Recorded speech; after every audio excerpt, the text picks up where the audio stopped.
Hi, my name is Dhruv. I'm the team captain for Loss and Assurance, and we are completing Challenge 2A. On the team is Anwar Ibrahim, Sonika Baines, Matthias Joseph, Laura White, and Jayant Babu. Mod SROs often feel lost after an assurance review. An expert review team would have provided clarity on current delivery issues, but without examples of lessons learned or current best practice elsewhere in the business, addressing them in the quickest and most effective way is difficult. And there's a risk they'll waste time, and therefore money, reinventing the wheel. To address this issue, we broke it down into three key pain points. A lack of detail on why the report's overall rating and its contents don't match up, gaining insights from the free text sections within the review reports, and an inability to identify who within the business could best advise on next steps. There are a number of pain points surrounding this challenge and a wealth of directions we could have taken. Based on our team's skill set and wanting to set the foundations to be able to build upon our solution, we decided to focus on the confidence scores, also known as RAG score within the assurance reports. We wanted to understand if the delivery confidence assessment score is accurate based upon the sentiment of the information within the report. Given that we would be analysing written words, we needed to utilise machine learning to carry out the sentiment analysis of the reports. This diagnostic analysis would allow end users to better understand the content of the reports. If this can be completed at earlier stages going forward, the aim is to utilise predictive analysis to understand how to intervene before the issue impacts.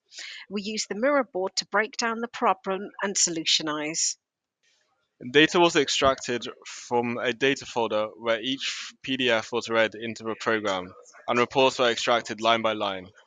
We removed appendices, headers, footers, and titles, also page numbers. This was to improve the accuracy of the model, and which would affect the word frequency.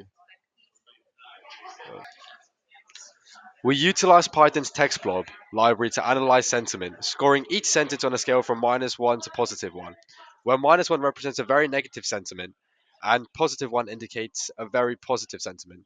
This was the polarity score for each sentence.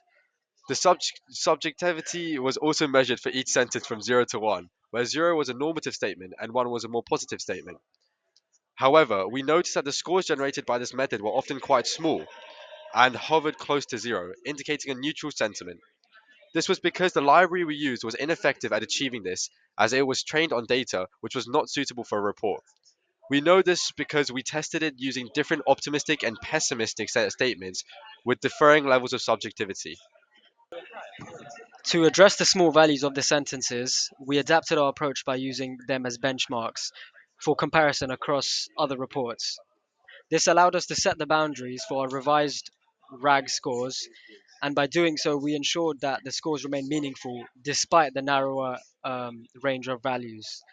This shows that the actual contents of the documents could differ from the RAG score in multiple areas.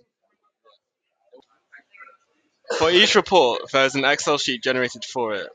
In this sheet, there is a list of all the positive and negative sentences for that report.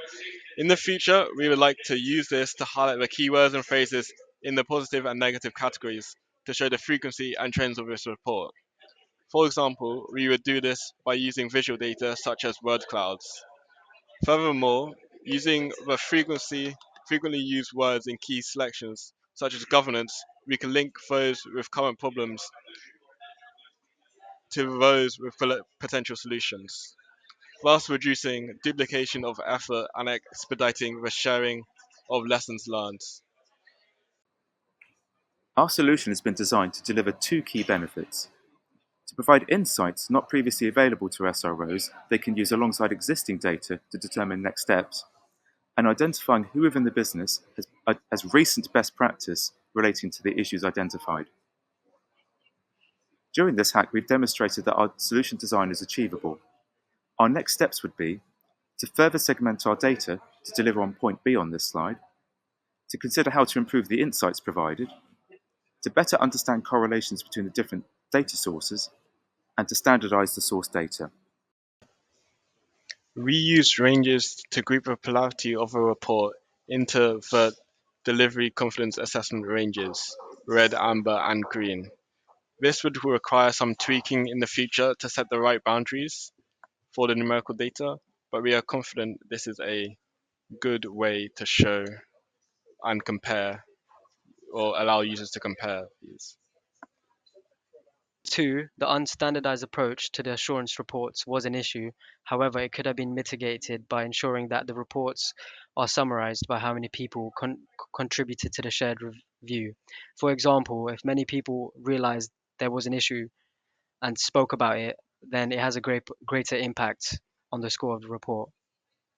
As our challenge concerns identifying current issues and current best practice, our solution is focused on using the most recent review reports.